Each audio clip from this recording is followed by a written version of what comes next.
అక్కడ 4th నుంచి song start అవుతుందని ఎందుకో నేను అక్కడి నుంచి అంటే యూఎస్ వెళ్ళిపోవాలి 11th. సో 15 days అవుతుంది, సరే గ్రాండ్ సన్ కూడా ఉన్నాడు అని మధ్యలో బన్నీకి హరీష్కి నాకు ఏదో బ్యాంక్ పని ఉందని చెప్పేసి 2 days హైదరాబాద్ వచ్చాను. 5th and 6th, March 5th and 6th. 6th రోజు సాధారణంగా నేను ఎటు బయటికి వెళ్తున్నప్పుడు లేట్ నైట్స్ సెండ్ ఆఫ్ ఇవ్వదు నాకు. నేను కూడా లేవమని చెప్పను, ఎందుకంటే లేట్ నైట్ వాళ్ళకి నిద్ర డిస్టర్బ్ ఎందుకు పడుకునేటప్పుడే చెప్పేసుకొని పడుకొని వెళ్ళిపోయాను. ఆ రోజు నేను 6th లేవలే, 1:45 కూడా 2 o'clock ఇంట్లో నుంచి బయలుదేరాలి. గ్రాండ్ సన్ ఉన్నాడని వాళ్ళు కింద బెడ్రూమ్లో పడుకున్నారు, నేను పైన బెడ్రూమ్లో పడుకున్నాను. డ్రైవర్ని పంపించి తనే లేపి నేను రెడీ అయ్యి వస్తుంటే హాల్లో కూర్చున్నాను. బయట వరకు వచ్చి సెండ్ ఆఫ్ ఇచ్చి March 6th ఫస్ట్ టైం నా లైఫ్లో. Maybe God is design. 5th 6th నేను రావాల్సింది లేకుంటే వచ్చాను. వచ్చిన తర్వాత ఆల్ మూమెంట్స్ ఆ 2 days వేరే వర్క్ లేదు, ఇంట్లోనే టైం స్పెండ్ చేశాను. 6th రోజు ఈవినింగ్ గ్రాండ్ సన్ని తీసుకొని మేము ఇద్దరం కార్లో వెళ్ళాం. అలా వెళ్ళాం రౌండ్ అని. నేను ఇంటికి రాగానే వాడు బయట ఆడుతున్నాడు, తీసుకొని వెళ్ళాం. సో 6th వెళ్ళిన తర్వాత 10th అబుదాబిలో నేను ఫ్లైట్ తీసుకునే ముందు కూడా ఫోన్ చేసి మాట్లాడాను. ల్యాండ్ అయ్యాక ఆ రోజు 11th ఇన్సిడెంట్ జరిగిన రోజు మార్నింగ్ 7 o'clock నేను ఫోన్ మాట్లాడాను అక్కడ దిగాను. ఇండియన్ టైం 6:55 వచ్చాక తన ఫోన్ ఇప్పుడు అలాగే పెట్టుకున్నాను తన ఫోన్. సో March 11th నా కాల్, తర్వాత నా డాటర్ కాల్, ఆ 2 కాల్స్ ఉన్నాయి ఆ రోజు. తర్వాత ఏ కాల్స్ అన్ని missed calls. So she's what happened. ఆ రోజు 11th రోజు తను 10th రోజు ఇంట్లో గెట్ టుగెదర్ పెట్టుకుందంట వాళ్ళ మామయ్యలు వాళ్ళందరినీ పిలుచుకొని. షీజ్ 11th చిన్న లూజ్ మోషన్ స్టార్ట్ అయితే రెగ్యులర్గా తనకు కొంచెం టెన్షన్ పడే మనస్తత్వం, దానివల్ల అవుతున్నాయేమో అనుకుంటే కొన్ని మోషన్స్ ఎక్కుంటే అవి మెడిసిన్ ఇచ్చారు. 11 o'clock మై సన్నీలా కూడా వచ్చేసి హాస్పిటల్కి వెళ్దామంటే అప్పుడు ఫ్రెష్ అప్ అయ్యి కొంచెం లిక్విడ్స్ అవి తీసుకొని కొంచెం నార్మల్గానే వీళ్ళు రిలాక్స్ అయిపోయారు. నార్మల్ అయిపోయాక తగ్గిపోయింది. మా గ్రాండ్ సన్తో మళ్ళీ కూర్చోబెట్టుకొని ఆడుకుంది 1 hour, 11:30 to 12:30. తర్వాత పడుకుంటానని తిని కిచిడి లాంటిది కూడా వాళ్ళ మదర్ ఫాదర్ కూడా అంతకుముందు రోజు వచ్చారు. ఆ డిన్నర్ ఉందంటే వాళ్ళు కూడా వచ్చారు. So everyone at home except me. So 3 o'clock వాష్రూమ్కి వెళ్ళేసి వచ్చి సడన్గా కొలాప్స్. సో అప్పటికి వీళ్ళకి డౌట్ వచ్చి టక్గా హాస్పిటల్ తీసుకురా. కానీ లూజ్ మోషన్స్ వల్ల మేబీ డిహైడ్రేషన్ అయ్యి షీస్ హార్ట్ కార్డియాక్ అరెస్ట్. అసలు ఇంతకుముందు ఎప్పుడు కూడా 6 months బ్యాకే మేమిద్దరము కేరళలో పాల్కాడ్ వెళ్ళాం. పాల్కాడ్ వెళ్ళినప్పుడు కూడా అన్నీ అక్కడికి వెళ్ళకముందు వాళ్ళన్నీ టెస్ట్లు చేయించుకొని రమ్మంటారు. అన్ని టెస్టులు చేయించాం లాస్ట్ ఇయర్ August. అప్పుడు ఏంటంటే నాకు షోల్డర్ పెయిన్ వచ్చింది. ఆస్ట్రేలియా ట్రిప్ వెళ్తే షోల్డర్ పెయిన్ వస్తే నా గురించి వెళ్ళాం. సరే నేను ఒక్కరిని ఎందుకని ఇద్దరం వెళ్ళాం. సో 1 week అదే మేమిద్దరం కలిసి ఉన్న major time, full time 1 week ఇద్దరం కలిసి ఉన్నాం. కానీ రాజు గారు, కళ్యాణ్ గారు అడపాదడపా ఇంక ఇది లాస్ట్ సినిమా, ఇంకో 2 సినిమాలు తీస్తాను ఇలా అంటూ ఉంటారు. అప్పుడల్లా మీకు కొంచెం గుండెలో రైలు పడగడతాయో?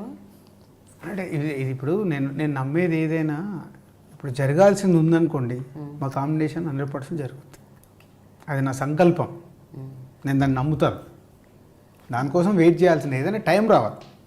సో ఏది మన చేతిలో ఉండదు, మనం ప్రయత్నం చేసే వాళ్ళమే. మన ప్రయత్నం సక్సెస్ అయితే ఆ రోజు జరుగుద్దని నమ్ముతున్నాను నేను. రాజుగారు, మీరు పెద్ద పెద్ద డైరెక్టర్లు, పెద్ద యాక్టర్లు అంటే చిరంజీవి, నాగార్జున, బాలకృష్ణ అలాంటి వాళ్ళతో సినిమాలు ఇంతవరకు తీయలేదు. అంటే మీరు నెక్స్ట్ జనరేషన్ అందరితో తీసేశారు ఆల్మోస్ట్, ఎక్సెప్ట్ పవన్ కళ్యాణ్ గారు. బట్ ద ఫస్ట్ జనరేషన్ ఉంది కదండి, వాళ్ళతో మీరు సినిమాలు ఇంకా చేయలేదు. అవి ఎప్పుడు వాటి కూడా సంకల్పించారా లేదా? అంటే అది తెలియదండి. అంటే ఇప్పుడు ఏదైనా ఒక బాలకృష్ణ గారితో నా మధ్య ఒకసారి అనిల్ రావు ఇప్పుడు ఒక ఐడియా చెప్తే వెళ్ళి కలిసి వచ్చాం, చెప్పాం, ఐడియా కూడా నచ్చింది. పోతే బాలకృష్ణ గారికి అప్పుడు 100th ఫిలిం చేయాలనే దాంట్లో ఈ లోపు అనిల్ రావు ఇప్పుడు మళ్ళీ ఇటు మాకు రాజా ది గ్రేట్ చేస్తుండడం. సో చెయ్యాలని ఉంటుంది. బట్ అది ఏదైనా నేను బిలీవ్ చేసేది వాళ్ళకి సరిపడే స్టోరీ ఉన్నప్పుడే వాళ్ళ దగ్గరికి వెళ్ళి సినిమా చేయాలని. ఏదో వాళ్ళ డేట్స్ వస్తాయి కదా నేను సినిమా చేయలేను, ఎప్పుడూ చేయలేను నేను. సో నా దగ్గరకు వస్తున్న స్క్రిప్ట్లో వాళ్ళు కనిపించాలి, అరే ఇది వీళ్ళకి బాగుంటుంది అని అనిపిస్తే డెఫినెట్గా lucky is a God gift. అది ఎన్ని స్టార్ హీరోస్, పెద్ద హీరోస్, సీనియర్ హీరోస్ ఎవరి దగ్గరకైనా నేను అపాయింట్మెంట్ తీసుకొని వెళ్ళగలే స్వాతంత్రం నాకుంది. సో అది పెద్ద కథ ఉంటే నేను ఎనీ టైం వెళ్ళిపోవచ్చు. బట్ అదైతే ఉంటుంది చిరంజీవి గారితో, నాగార్జున గారితో ఎప్పటికైనా సినిమా మీ లిస్ట్లో, మీ విష్ లిస్ట్లో. మరి పెద్ద పెద్ద డైరెక్టర్ల సంగతి ఏంటి? వినాయక్ గారితో తప్ప ఆ తర్వాత మళ్ళీ మీరు ఎవరితోనూ పెద్ద డైరెక్టర్స్తో? పూరి జగన్నాథ్తో అనుకున్నాము, ట్రావెల్ చేసాం కానీ మెటరలైజ్ కాలేదు. సీను వైట్లాకి యాక్చువల్ తన ఆనందం సినిమా అప్పుడే నేను అడ్వాన్స్ ఇచ్చాను, అది మెటరలైజ్ అవ్వలేదు. ఈ జగడమ్ము సినిమా ఇందాక చెప్పినప్పుడు మ్యాచ్ కానప్పుడు రాజమౌళి గారి దగ్గరికి వెళ్ళి అడిగితే రాజమౌళి గారు ఒక మంచి మాట అన్నారు,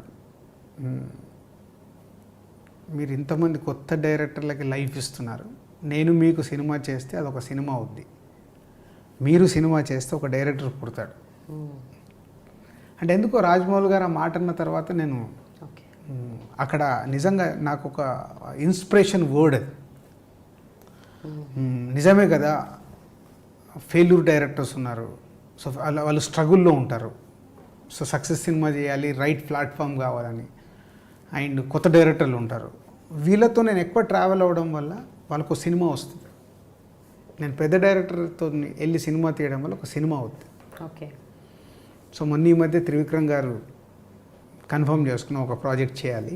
ఎందుకంటే త్రివిక్రమ్ గారితో నేను ప్రొడ్యూసర్ కాకముందు తను రైటర్గా ఉన్నప్పుడు మేము క్లోజ్, అప్పటి నుంచి మా ఇద్దరి మధ్యలో ఒక మంచి ఫ్రెండ్షిప్ ఉంది. ఓకే. సో మొన్నే అనుకున్నాం.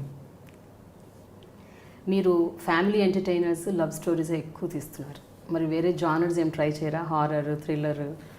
అంటే అదేనండి నా బ్లడ్లో లేని నేను ప్రయత్నం చేయడం వేస్ట్. అంతేనా? నా బ్లడ్లో లేదు అది. ఓకే. లేని అనవసరంగా ఏదో. రాజుగారు ఓన్లీ ప్రేమను పంచుతారు అంతే, విశాలమైన హృదయం. హోల్ ఫ్యామిలీ వెళ్ళి మా సినిమాని ఎంజాయ్ చేయాలి, పోతే ఎప్పటికప్పుడు ట్రెండ్ని బట్టి ఫాలో అవుతూ షిఫ్ట్ అవుతూ ఉండాలి. నాకు మీ లైఫ్ సీక్రెట్ ఒకటి తెలుసండి, అది కరెక్ట్ కదా చెప్పండి. మీరు అద్భుతంగా పాటలు పాడతారని విన్నాను. అభినందన అనే ఒక సినిమా పాటల కాంపిటీషన్లో మీరు పార్టిసిపేట్ చేసి, అవునా? మరి మీరు ఒక పాట పాడితే అభినందన పాటే పాడండి.